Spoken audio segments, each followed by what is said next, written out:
Fairbanks is listening. Local Talk Radio. It will be found an unjust and unwise jealousy to deprive a man of his natural liberty upon the supposition he may abuse it. George Washington. They who would give up an essential liberty for temporary security deserve neither liberty or security. Benjamin Franklin. The Constitution is not an instrument for the government to restrain the people. It is an instrument for the people to restrain the government, lest it come to dominate our lives and interests. Patrick Henry. America will never be destroyed from the outside. If we falter and lose our freedoms, it would be because we destroyed ourselves. Abraham Lincoln. I predict future happiness for Americans if they can prevent the government from wasting the labors of the people under the pretense of taking care of them. Thomas Jefferson. Property is surely a right of mankind as real as liberty. John Adams. The Constitution is the guide which I never will abandon. George Washington.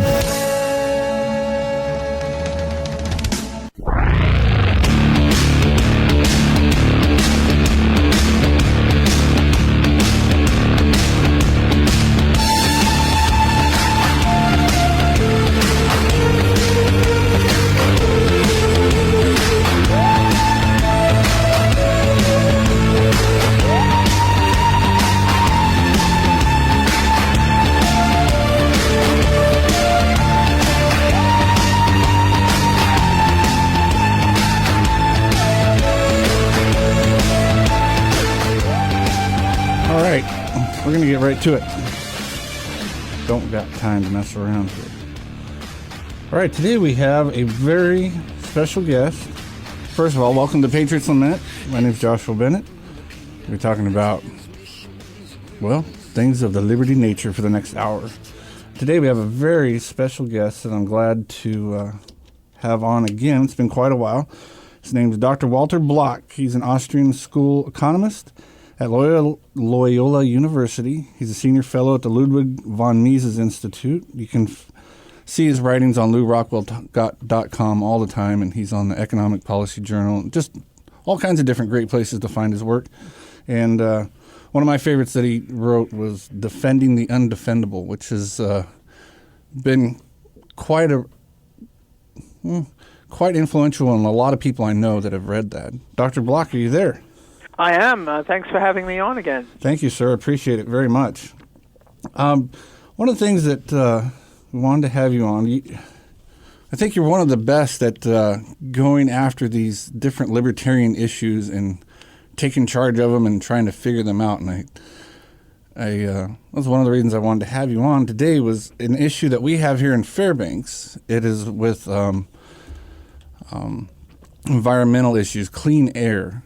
The EPA has come down on our town saying that we're killing each other with our wood stoves and such. And so we have spoken out against that, the EPA, of course. And people have called and asked, well, if we don't have the state, if we don't have the government, wouldn't we all just pollute each other to death? And how would we stop each other from doing that? So could we start off with that? And could you tell us how, in a free society, which we don't have now, how would we negotiate such things like that? Well, you're really asking two questions, and I'm only a humble economics professor and a libertarian, so I can't really deal with two things at once, but I can deal with each of them separately. All right. And what I'll do is first I'll assume away one problem and just deal with the other, and then I'll assume away the other problem and deal with the one. So let's assume we have a government. Isn't that a great Isn't that a great comment? Let's assume we have a government, sort of like assume we have a can opener. By the way, my views on this are very, very heavily orchestrated or influenced by Murray Rothbard, who wrote what I regard as the best article ever on this subject. It's called Air Pollution. It was originally in the Cato Journal, and I've got it in a book that I edited on environmental economics. So if I don't do justice to it, everyone in your audience should read that book. It'll certainly be a better way than my humble efforts, but I'll do my best. So what Murray says is that in the 1830s in the U.S., I don't know about Alaska, but in the lower 48, the lower 48, there was a spate of nuisance cases in the 1830s, 1840s. Some little old lady would hang up her laundry on a clothesline with clothespins. Younger people might not know what this means, but I certainly do. And the laundry would be wet and clean. And then she'd come back 2 hours later, and it was dry all right, but it was dirty. And she'd go to court and say, that there factory over there 2 miles away polluted my laundry. And I want two things. I want damages, and I want an injunction. Damages is money, and an injunction is a letter from the court that, cut it out or we'll put you in jail. And another instance of this that Murray relates is some farmer would go to court and say, that there railroad has sparks going 300 feet on either side of the railroad, and it set on fire my haystacks. And I also want, relief, namely an injunction and damages. Would these lawsuits always succeed? No, but the courts were open to them, and if the burden of proof was on you, the plaintiff. But if you could prove it or demonstrate the damages, you could win. And this had very salutary effects. People were led as if by the invisible hand of property rights and protection against trespass, because these dust particles and sparks were trespassing, violation of private property rights. People were led by an invisible hand to use a clean-burning but more expensive anthracite coal instead of dirty-burning but cheaper sulfur coal. They were led to put a lid on it, namely stick some sort of mesh inside of their chimney so that they would capture the effluent before it got out onto other people, their property, their lungs, their laundry. And also stick something in your train so that the sparks don't go so far, or the sparks stay with you. That you don't just emanate sparks. And also there was a little bit of environmental forensics. It was only in the 19th century, so you couldn't be too sophisticated. But they try to figure out, well, where did this dust particle come from? Who's the guilty party? And, things were pretty good. It wasn't perfect. Nothing of human beings is perfect, but it was okay. And the market was working because the law was correct. The law was protecting private property rights against trespass. Okay, now we move forward another 60 years or so, and now we're in the 1890s, 1900, and we're in the progressive period. And the UK was number one in the world, and the United States wanted to become number one. And in order to become number one, you needed battleships and, cruisers and tanks and jeeps and steel mills and stuff like that. So when the environmental plaintiff came to court in the turn of the century, there was a new legal regime, and the court would say, yeah, they violated your private property rights, your stinking, selfish private property rights. There's something more important than private property rights, and that's the public good. And now we have a drum roll in public good. And what does the public good consist of? The public good consists of U.S. becoming number one. And how's the U.S. going to become number one? By taking the side of little old ladies and stupid farmers? No. It's going to take the side of railroads and factories, steel mills or whatever.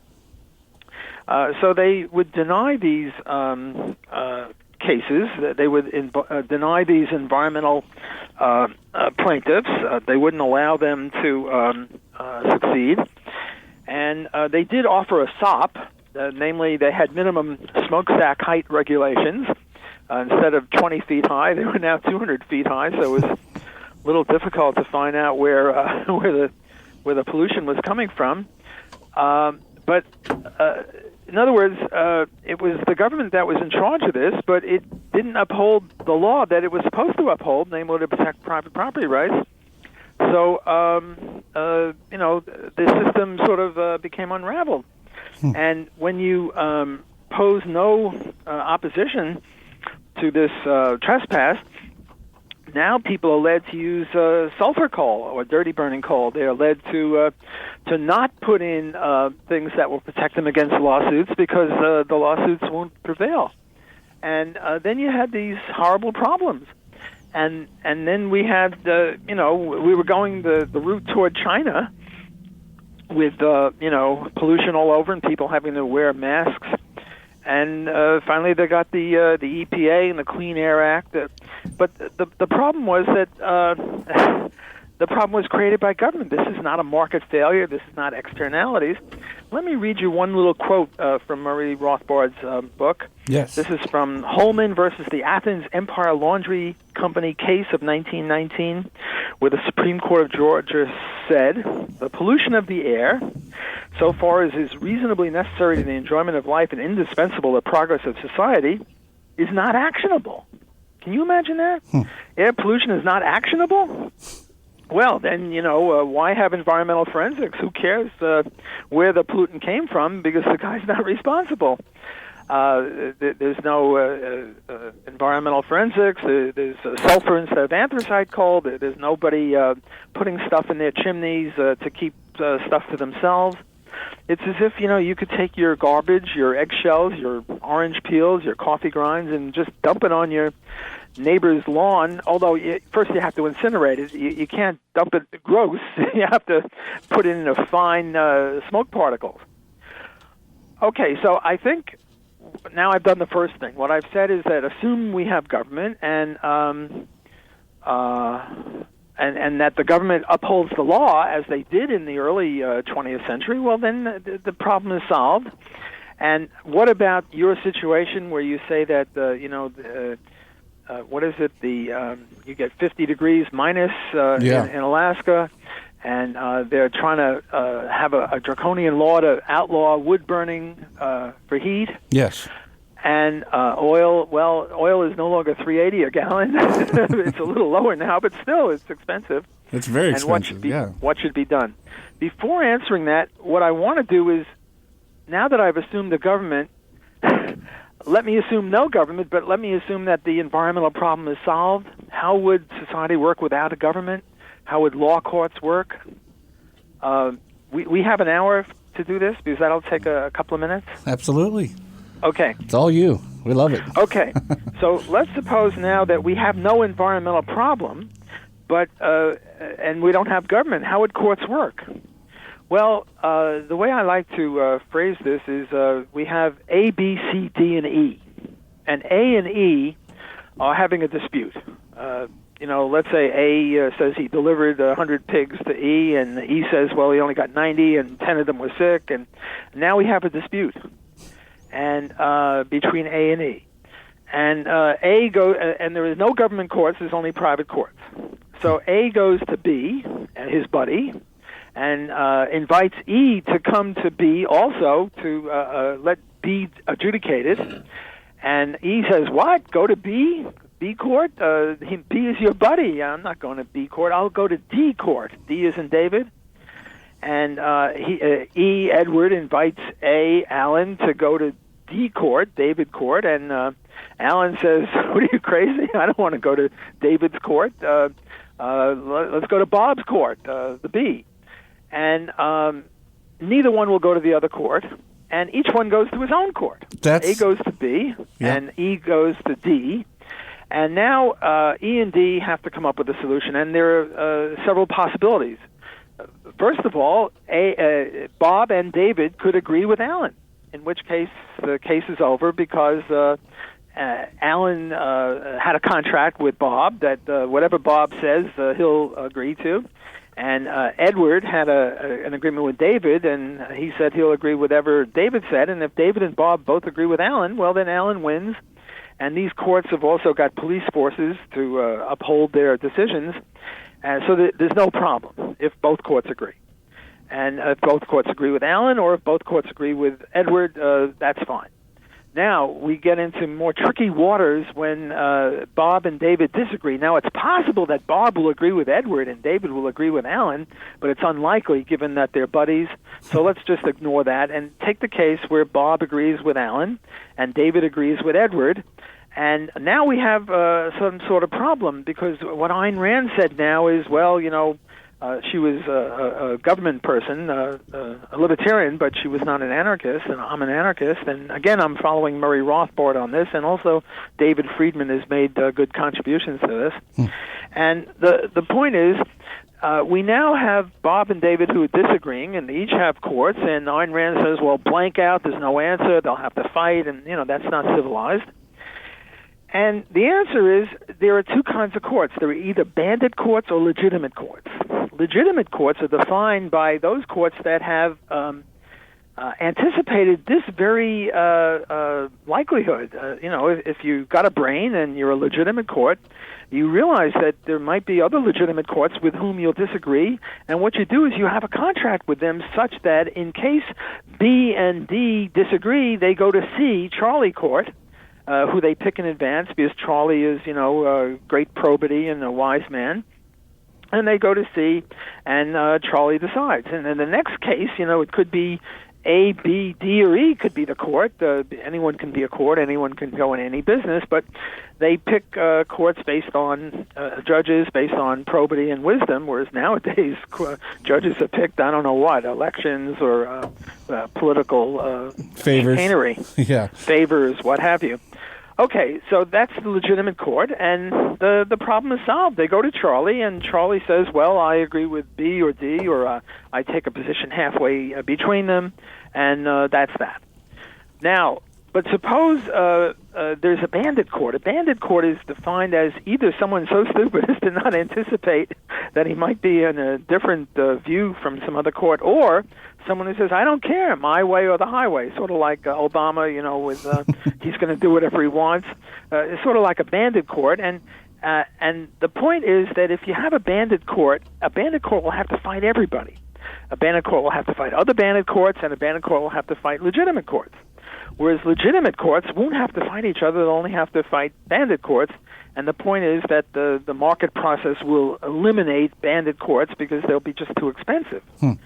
So that's how the market would work with judges. And now I could put the two together and say if we had a free society and we had an environmental case, let's say you were burning wood on your stove, to get back to the case.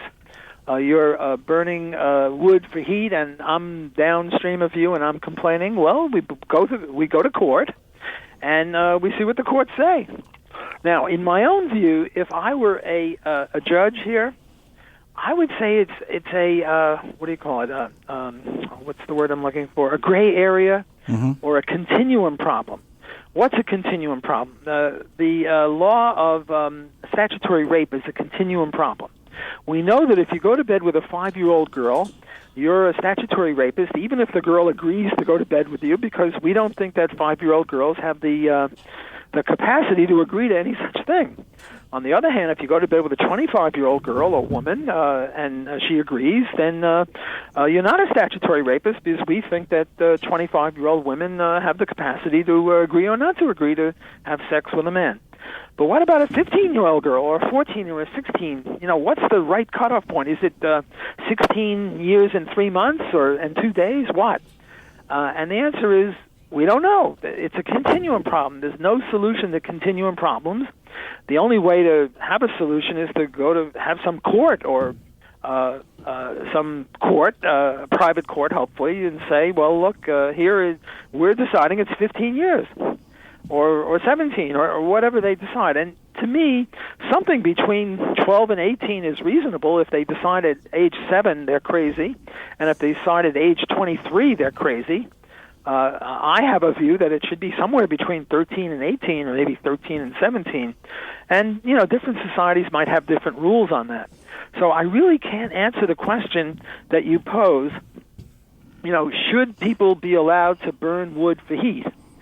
It sort of depends. If they can keep the pollution to themselves, maybe they could burn heat indoors and have meshes or traps that keep the smoke from percolating out to other people. It depends upon the kind of wood. Maybe green wood is different than dry wood. So I really can't give you a specific answer any more than I can say what the right age for statutory rape is. But I'm giving you a model, hopefully a libertarian model, that enables us to pursue these things. And I think most people, at least from what I've seen, I know a lot of people that burn wood. I think most people don't go out with the intention of, I'm going to smoke out my neighbor. Most people here, they know it's in their best interest to season their wood because it burns better. It's in their best interest to have an up-to-date stove because it's more efficient and it burns better. It doesn't make the pollution anyways. It was just what we had here was there was a couple, and this is the question that people always ask about is, well, what about that one guy who's just a jerk and doesn't want to get along with anyone? Because that's what we had here. We had one guy that was just a jerk that made a big ruckus because his boiler, his wood boiler, had a continual stream of smoke that went to a public school. And my idea was, well, then the parents or whatever should take him to court. But, of course, it had to go to, we need the state to save us instead. But what does a libertarian society do with that one jerk? Well, I think, you're twigging something in me, and there is such a thing called precedent and culture and history. And if in Alaska everybody has always, been reasonable and used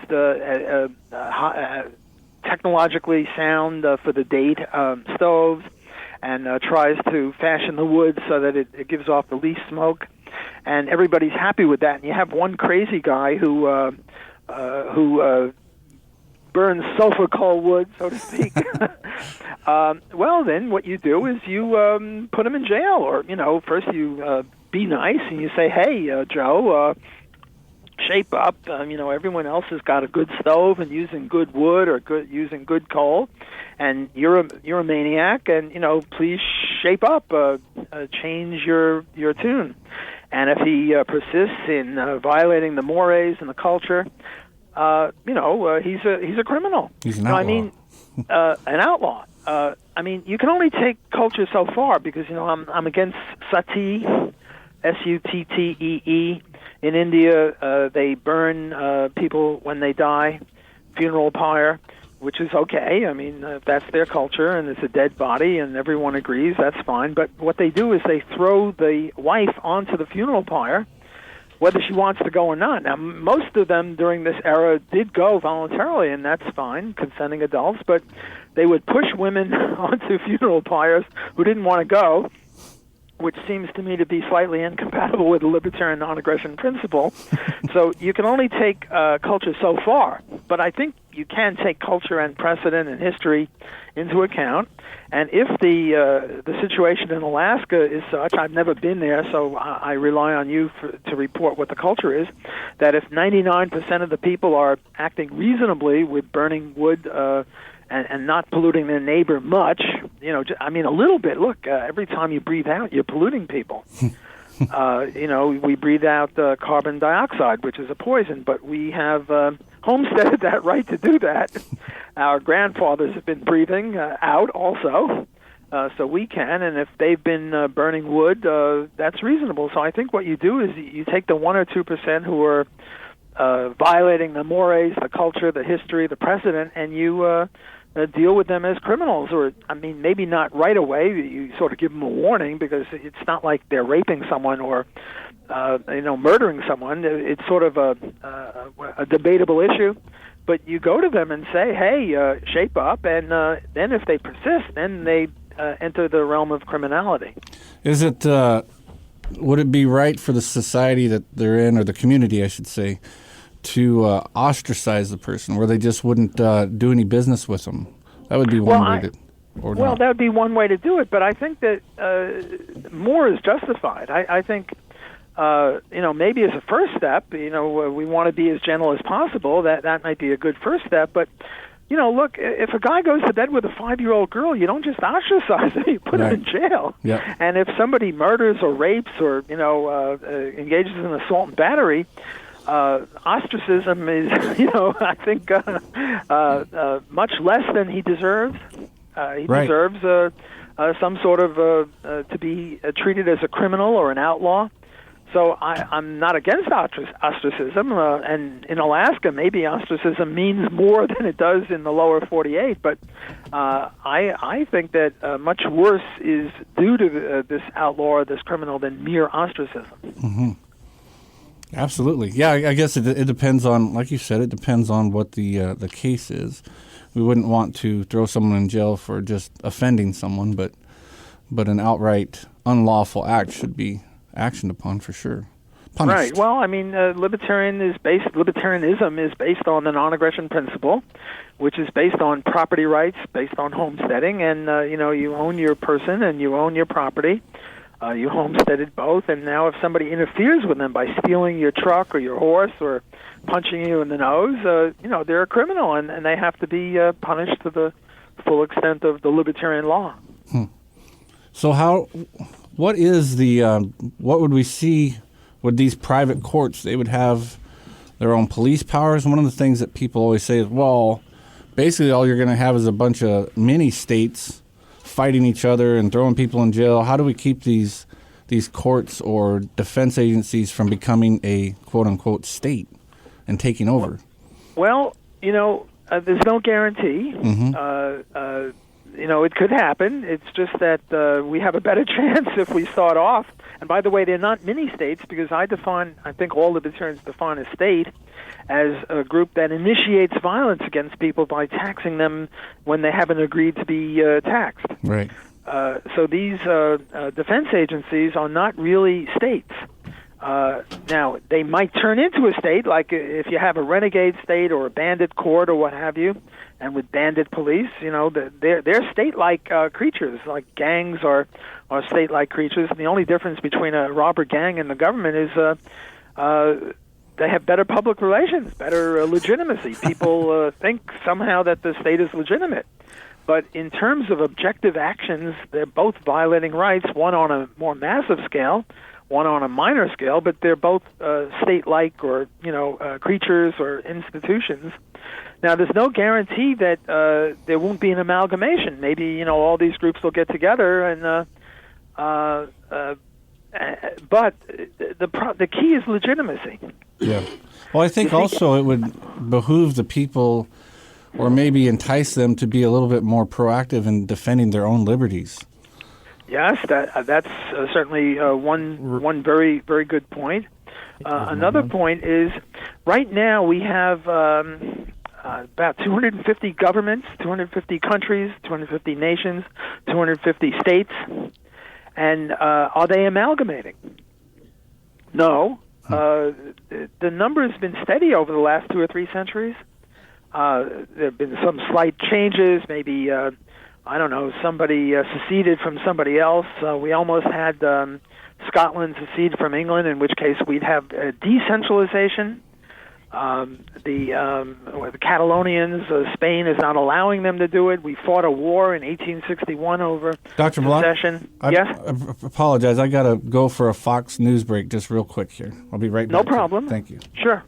I'm Lillian Wu. The Pentagon gets more leeway to go after terrorists. President Obama's given the go-ahead for U.S. military forces to continue to target the Taliban in Afghanistan. That comes as the U.S. pulls forces out of the region, and previous plans were going to limit the military to only counterterrorism operations during that drawdown over the next 2 years. Fox Radio's Jill Nato in Washington. There's word that some of the missing emails which got attention during an IRS scandal have turned up. Now, the Treasury Department's Inspector General for Tax Administration says it has retrieved data from IRS backup recovery tapes. Data in the form of emails, possibly 30,000 of them, that IRS Commissioner John Koskinen told lawmakers in June were lost. Fox's Molly Henneberg. Some of that content may be encoded. Fox News. We report, you decide. Check out the new design at our website, kfar660.com. Easier to use, better looking. We're just saying. kfar660.com. Head over killer work from the Middle East, you're a hero. Your country is causing screams that never reach your ear holes. America inflicted 1 million ground zeros.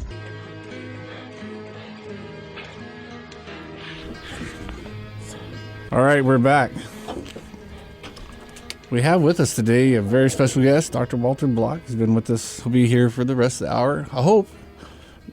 Walter, yes, you with so us? Far so good. Yeah, I'm here. I'm ready for another half hour or so. Can I interject where we left off? There's my brother Aaron here. Go ahead, Aaron. Where you guys were talking about warlords taking over, but with no government to gain control of, and no bans on weapons leaving people defenseless, how would one individual manage to subjugate a whole society? Any potential warlord would be massively outnumbered and massively outgunned. The only way for a warlord to control society is if the majority of people want to be subjugated. And that's how states were formed in the first place. Yes, I think you're making an excellent point. A colleague, a friend of mine, Bob Murphy, had an article called "But Wouldn't Warlords Take Over?" A very excellent essay, and he makes some of the point that you made. And I think the point I was trying to make right before the break was the key is, 2 points. One is legitimacy, and the other is I'm looking at the extant warlords, and I regard all governments now as warlords. And I ask, well, is one warlord taking over? Namely, do we have a world government? And the answer is, if you abstract from the U.S., which is trying to become a world government, no, there's no. There doesn't seem to be any gigantic move toward centralization. And there are good and sufficient reasons for that, because, right now, if you don't like it in Chile, you can go to China. You don't like it in China, maybe you can go to Chile. The state of between Chile and China, or between, Canada and Burundi, is one of anarchism. Namely, there's no government over them. The UN is really a world government. The UN is just sort of a debating society.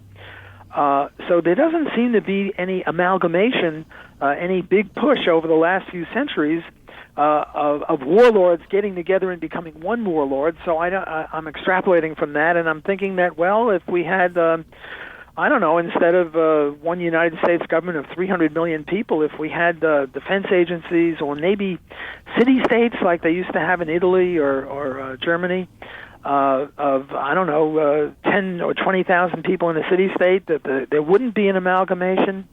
There was in Germany at one time, the principalities, and in India and in Italy, there was, so I can't deny that. On the other hand, there's not this gigantic move. Right. The second point I would make is with regard to legitimacy. The key element, the pen is mightier than the sword. And you might say, well, what do you mean the pen is mightier than the sword? The pen is only, 3, 4, 5, 6 inches long. The sword is 3, 4, 5, 6 feet long. And if there was any fight between a pen and a sword, the guy with the sword is going to beat the guy with the pen. But no. Jeff Hummel makes a very good point, another buddy of mine, that the pen determines in which direction the sword is pointing. And the idea here is that if the richest 90% of the people try to exploit the poorest 10%, it's not really going to work, because you can't get blood out of a stone. You can't get much out of the poorest 10%. Whereas if the richest 10% try to exploit the poorest 90%, then there's a lot of money in the poorest 90%. The problem is that if the richest 1 or 5 or 10% try to exploit the poorest rest of the people, the rest of the people, greatly outnumber them and can stop them. However, what the state does, it amalgamates with the intellectual classes, the people who wield the pen, or nowadays the computer, professors, journalists, clergymen, people like that. And what they do is the ruling class, and ruling class theory is not limited to Marxism. Libertarians, too, have a ruling class theory. Calhoun had the view that the ruling class were the next net tax benefactors or beneficiaries or net tax eaters, and the ruling class, the ruled, were the people who were paying more in taxes than they were getting in benefits.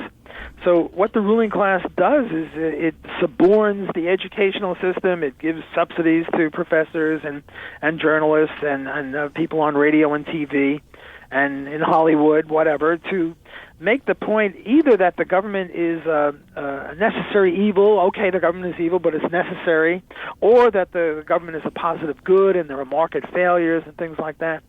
So once government has this legitimacy, it can survive. Whereas if you had a defense agency, it would be much harder for them to do this. So this would be another reason why, if ever we achieve the laissez-faire anarchy or laissez-faire capitalism or anarcho-capitalism, the system would tend to be stable. We're really arguing about whether, if ever we achieve freedom, would we go back to something very bad like warlords taking over. I think if we just had a taste of it, we probably would not want to go back to it. Can I back up on two of your points there, Walter? Please. Back when you were talking about crap, I lost my train of thought for a second. When you were talking about ideas being, or the pen being mightier than the sword, I think that's pretty easy to exemplify by saying you could have a revolution today, but without any kind of heart and mind change or thought process change, you will at very best change your cage to a bigger cage. Well, I think that's an excellent point. I don't know a bigger cage, but I mean, if somehow the top politicians were assassinated, God forbid, I'm just making a hypothetical, the very next day we'd have chaos, and the day after that we'd have some dictator who would be worse. So I think that the way that we libertarians should pursue freedom is not with the sword or the gun or the bomb or any of that, but rather with the pen. And what we're now doing, it's not a pen, but verbal. We're talking. We're trying to change the hearts and minds of people. I write books, I write articles, I teach students. Some of my students become professors and do the same. I think that would be the way to promote liberty. I'm a big fan of the Free State Project, where they're trying to ingather people into New Hampshire so that they, have a higher percentage of libertarians there. I think these are all good ways. The Mises Institute, I'm a big fan of the Mises Institute, which publishes books and articles and holds conferences and promotes Ron Paul. I mean, Ron Paul is a one-man band as far as I'm concerned of promoting liberty. So I think these are the ways that we should promote liberty, namely through the pen, not the sword. And my other question was on one world government. It wouldn't the same argument you would use for a limited or small government be the same argument you would use for a total one world government? If you're a statist?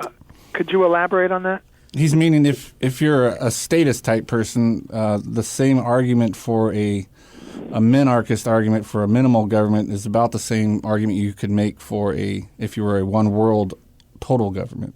Absolutely. Look, if you and I might get into a physical fight, a fist fight, and therefore we need a government to stop us, well, then Argentina and Afghanistan might get into a fist fight with each other, and therefore you need a world government to stop them. Right. States essentially live in perpetual anarchy of each other.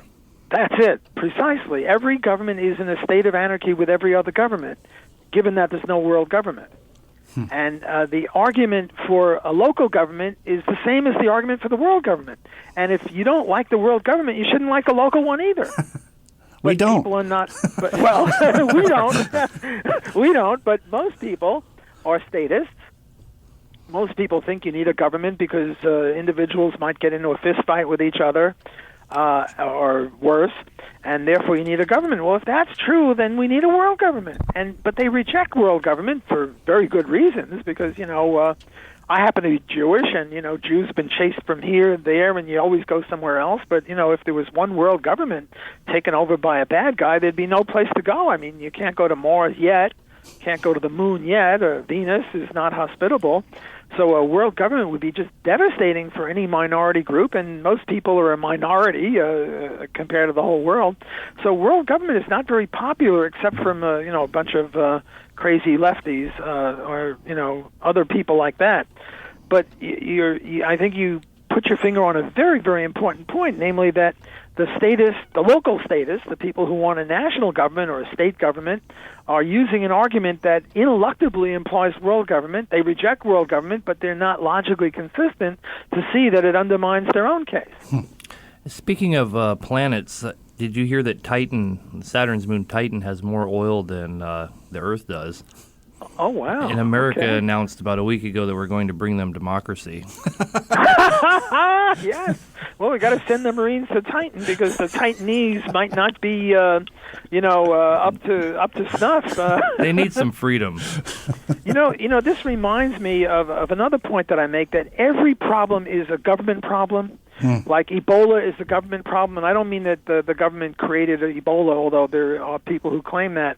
The weather is a government problem. When it rains, it's a government problem. Cancer is a government problem. Why do I say that? Because government takes half the GDP and wastes it. Imagine if we had double our wealth, and we didn't have government not only wasting our wealth, but also having myriad of rules and regulations that don't allow us to create more wealth. Imagine if we were 5 times richer than we are now. Wouldn't we be I can able imagine. to? I mean, I'm doing a half marathon tomorrow, and they're worried about the rain coming at the wrong time and ruining the thing. I'm in New Orleans, and we have Mardi Gras, and we have parades, and sometimes the parades are just rained out. Look, in a rational world, what we would do is make it rain from 2 in the morning to 4 in the morning or something like that. It would rain when we want it to rain, not when it wants to rain. The hell with it. We should determine when it rains. Now, if we were 5 times wealthier than we are, I don't know for sure that we would have conquered the weather. I don't know for sure that we would have conquered cancer, but I think that we would have conquered some of this stuff. Therefore, it's the government's fault. All these things are the government's fault because the government impoverishes us, and if we were vastly wealthier and richer, we would be able to solve some of these problems by now, and in 100 years from now, many more of these problems. But the government is just doing welfare and killing people and having drug laws and just regulations up the wazoo, and it's just impoverishing us. So I'm a big fan of this idea that most of our problems are government problems. We actually have done that in the past on the radio show, to have people call in and name a problem, or we'll just come up with any problem and we'll blame the state, and it works. That away, I'm with you 100%. I think that's great. We had you just brought up poverty and stuff. We've talked about poverty. People have asked, well, in your society, the poor people would just be dead. No one would take care of them, because there'd be no welfare system. And I think, for one, you brought up that the community as a whole would be much wealthier in the first place because our money wouldn't be stolen from us, our wealth wouldn't be stolen from us. But what we had in absolute opposite of helping poverty here in Alaska, we had a statewide vote here a couple of weeks ago on whether we were going to raise the minimum wage, and it passed. I mean, Republicans and Democrats on both sides were all for it. The politicians, the state politicians, and we'd hear them get on there and say, "Well, yeah, we got to help the poor." And could you? I know you can do a much better job than we have. Could you speak just real quick on the minimum wage and why that makes people more poor? Why it does not help the poor? Well, before I bash Alaska for doing that, let me say something nice about Alaska. Oh, we've been bashing them. Alaska just passed a law legalizing marijuana. Yep. So 1 point for Alaska. I'm an Alaska fan now because they joined, Oregon, Washington, Colorado, and Washington, D.C. So I applaud Alaska for that. Now, even though... Really? Yeah, we were wondering. That's a good question. We should bring that up because it's... All they did was take it and make it highly regulated. I mean, it's not legal. It's like, that's like saying that me doing business in this town is legal. Well, it's if I go get a license. Well, I think they decriminalized it, though. Didn't they? Well, look, I'm not saying it's great because they also should have legalized cocaine and heroin and every other drug too. No, because, well, I think we're running down more the lines of. Well, anyway. I'm trying to be nice, guys. Yeah, absolutely. I'm not saying Alaska's perfect, but I'm about to bash Alaska for its minimum wage, so I thought I'd say something nice. But no, absolutely, it was just the Alaska law is a little less freer than what Colorado and those states passed. I see. Okay. Well, I didn't realize that. I thought it was about the same. And but we give Alaska part credit. At least it's a step in the right direction. Right. It's a step in the right direction. Yeah. And it's better than the other 45 states or 43 or whatever states are left. 45 other states. So let's talk about the minimum wage, where I am happy to bash the Alaskans for falling for this nonsense. The minimum wage is not an employment law. The minimum wage is an unemployment law. The minimum wage doesn't say anyone has to hire anyone. It just says that if you hire someone, you have to pay him whatever the minimum wage law. In Seattle, it's $15. I don't know. What level did they raise it to in Alaska? I think in 2 or 3 years it'll be $10. Okay, well, let's pick $10. $10 is a nice round number. So what the law is saying is that if an Alaskan, his productivity, let's say an Alaskan's productivity is $6 an hour. which means that if you hire this Alaskan, your bottom line increases by $6 an hour. And but you have to pay him $10. You're going to lose $4 an hour on him. Are you going to hire him? No, you're not going to hire him. He's going to be unemployed. He's going to make $0. Now, which is higher, 0 or 6? Better to give him 6 and let him learn on-the-job training so that next year he can have a higher productivity, maybe $8 an hour, and he can earn $8 because wages tend to equal productivity levels. See, what these people, and not just Alaskans, but the minimum wage is popular everywhere, certainly in Louisiana where I'm in now. What these people think is that wages are determined by the generosity of employers. And employers are, cheapskates, and they want to exploit workers. But, this is silly because, why is it that, lawyers make $500 an hour and accountants make $300 an hour and, let's say coaches make $100 an hour and plumbers make $50 an hour and a guy who pushes a broom makes $10 an hour? It couldn't be the generosity of employers because why? Employers who employ accountants are more generous than employers who employ plumbers? No. Is the reason that oil prices are now falling because of generosity of the oil companies? No. None of this is determined by generosity. It's all determined by supply and demand, at least if you're an economist. So what's going on with wages? It's also determined by supply and demand, and and the demand for workers is based on their productivity. And you have to ask, will a minimum wage law help or hurt productivity? Well, it's going to hurt productivity because the guy can't get any job, and if he can't get any job, he can't learn on the job, and he's just going to be unemployed. So the minimum wage law, people are sold a bill of goods. It's sort of economic illiteracy run rampant. So I think that if people would just learn a little economics or just get a little common sense and put yourselves in the shoes of the employer who has to pay $10 an hour and is only going to get $6 an hour worth. And won't you end up? You'll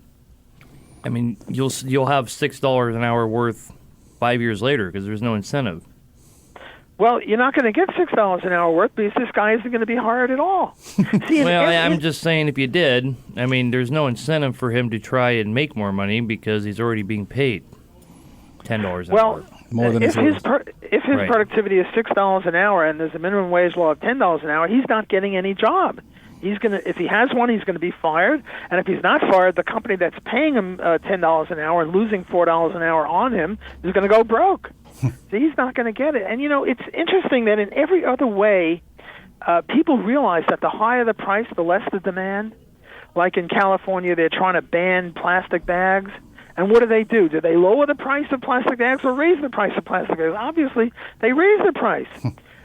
If you want to ban tobacco, and our friends on the left want to ban tobacco, they want to legalize marijuana, but they want to ban tobacco. Don't ask me about that.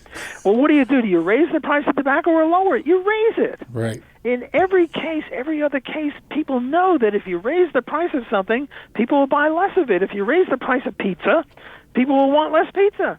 And then somehow, if you raise the price of labor, that doesn't apply? No, it applies also. So if you raise the price of labor through a minimum wage, people will want fewer workers. Well, if people want fewer workers, there's more unemployment. Well, sometimes I think the state likes that, more unemployment. Get more of them on the dole. Well, that's an interesting point. In economics, it's called quo bono or qui bono. It shows that we know Latin, so we must be educated. And the question is, who benefits from the minimum wage? Somebody's got to benefit from lots of young, unskilled workers not working, and also black people. I don't think there are too many black people in Alaska, but the unemployment rate of black people is double the unemployment rate of white people because, on average, white people have higher productivity. And the unemployment rate of teenagers is double the unemployment rate of people in their 40s and 50s because people in their 40s and 50s have more market productivity than teenagers. And the unemployment rate of black teenagers is quadruple because they're both black and young. Well, who benefits from vast numbers of young black people being unemployed? Well, policemen do, because there are more jobs for them. Jail guards benefit because these kids go to jail. I don't think they're really responsible. I think the main beneficiaries, however, I mean, just because you benefit doesn't mean you're guilty. If somebody dies and I'm the beneficiary, doesn't mean I killed him, but it means the police should look at me to see, if I have an alibi. But I think the main beneficiaries are unionized workers because, unionized workers, skilled workers are in competition with unskilled workers, and the less competition they provide, the better. And if they're unemployable, they're providing no competition. So unions are great beneficiaries, and unions are big supporters of the minimum wage. Yes. And unions are evil for doing this. I think this is despicable because it's picking on the least and the lost, the people at the bottom of the economic pyramid. It's just horrible to unemploy unskilled young black workers, mainly. Anyone. I'm not, thinking that anything special about black people. It's just that they're more victimized than everyone else. But the minimum wage law is just pure evil. Wow. It is. Yes, absolutely. And I noticed during the election cycle, driving around town, going by the different union halls, they'd have the big board out front in their yard telling people to vote for the minimum wage hike. Yeah. The minimum wage hike affects unions slightly differently than it affects the rest of the world. Yeah. The on the other side of it too, Aaron and I both own our own respective businesses, and I know when I hire someone, I pay them a certain amount to start off, and then if as time goes by, when I see that they're more productive and they're making me more money or whatever, then I pay them more because I have an incentive to keep that person that's making my business grow or getting more wealth, however you want to put it. As he contributes to my company, I say, I need to keep that guy. I will pay him more. But it's as he goes along and as he learns more, then we both benefit from that. Absolutely. Nancy Pelosi was once interviewed about internships. She has interns in her Senate office. And the interviewer said, well, aren't you violating the minimum wage law? And she would deny it, they're just interns. But strictly speaking, if you hire someone to work for zero or they volunteer to work for zero, you're paying them zero, and that's less than $10 an hour. So if you take this seriously and consistently, and if you're logical, the minimum wage law should ban all internships. We shouldn't have any internships. Another point to be made against the minimum wage is, suppose you're not sure, some kid, scraggly kid, comes to your place of business and says, please hire me, give me a broom, I'll wash up, I'll do this, whatever, and you're not sure, and what the kid says is, look, I'll work for you for zero, give me the broom for one day, and I'll show you that I'll keep your place clean. And you say, okay, I'll give you a shot for zero, I won't pay you, let me see what you can do, I'll give you a tryout. That's illegal. Yeah. He can go. You can go to jail for that. The law would be that both of you would be put in jail, but the law would never put him in jail, but it would put you in jail. So you can't even give this poor kid a shot. There was this Horatio Alger stories in literature, I think, where Horatio would go up and try to get a job, and the guy didn't want to hire him. He said, I'll work for free. And the guy said, okay, I'll give you a shot. And he showed him that he could do a good job, and then the guy hired him. That would be illegal. This is so depraved and immoral and despicable. Man, I'm glad we brought it up because you're really nailing it. Oh, thank you. That actually just happened with a winery. A couple of college kids went to a winery to work there as interns, basically, and the owners of the place got fined and went to jail. Yeah. Yeah. That was in California, wasn't it? I think so. I mean, isn't that really disgusting? I mean, I have freshman kids in my class. I have intro economics. I teach advanced economics too, and they all come in to my classes thinking that if you're against the minimum wage, you favor low wages for workers. That if you're against public education, you're against education. It's It's the exact opposite. Yeah, I mean, that's the Weltanschauung. That's the attitude that they come out with high school, and I think that part of this is that we're hardwired for this sort of thing, socio-biological reasons that people are just, hardwired against free enterprise, and that's why we libertarians, I mean, have such trouble getting more than 1% of the vote. I mean, poor Ron Paul should have beat Romney, and he should have beat Obama, and Ron Paul should have been president in a just world. But people are I think, hardwired to be against freedom and free enterprise. So it's amazing we have the freedom that we do. I think a lot of that comes from the education system, the public education system, because they're indoctrinated to believe that from I couldn't grade. agree with you more. But the question is, well, why are the public school teachers like that? Yeah. And I think that if we go a little bit deeper, I mean, I certainly agree with you that public school teachers and even private school teachers are like that, and